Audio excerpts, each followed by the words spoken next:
आपण पाहू शकता मित्रांनो, आता आलेला आहे हा गहू शेलपानावर आलेला आहे आता सध्याच्या हालतीत. हे पाहू शकता. आणि काही काही ठिकाणी उंब्या पण आलेल्या आहेत. हे घ्या, पाहून घ्या.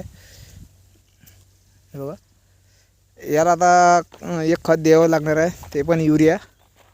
उंब्यावर आला तो एक द्यावे लागणार आहे आता. आणि तरी पण याला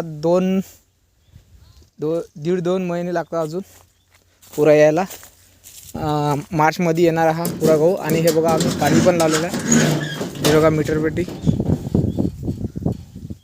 हे बघा, हे बघा.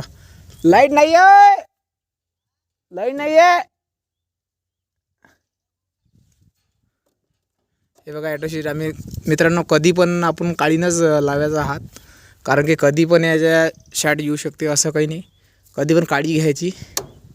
हे बघा ॲटोशीट चालू केलं आहे. हे बघा, तर आपण कधी पण काळी घेतो मित्रांनो, कधी पण. हे बघा, याला आपण काळी घेतो मी लावायला. आणि हे बघा, आमचा गहू आता शेलपानावर आलेला आहे, पाहू शकता आपण.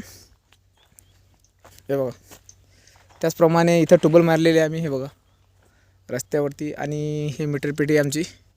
हे बघा, आमच्या जरी केळी पण लावलेली आहे, आणि त्याच्या तिकडून मक्का पण लावलेला आहे काकरेचा. हे आमचं इथून पाणी जाते शेतामध्ये.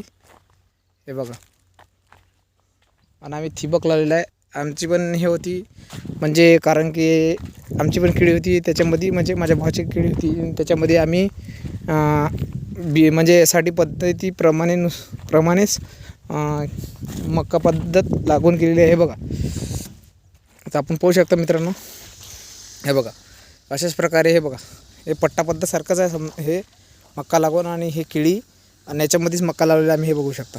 ठिबकचा मक्का लावलेला आहे, आणि हे केळी लावलेली होती अगोदर.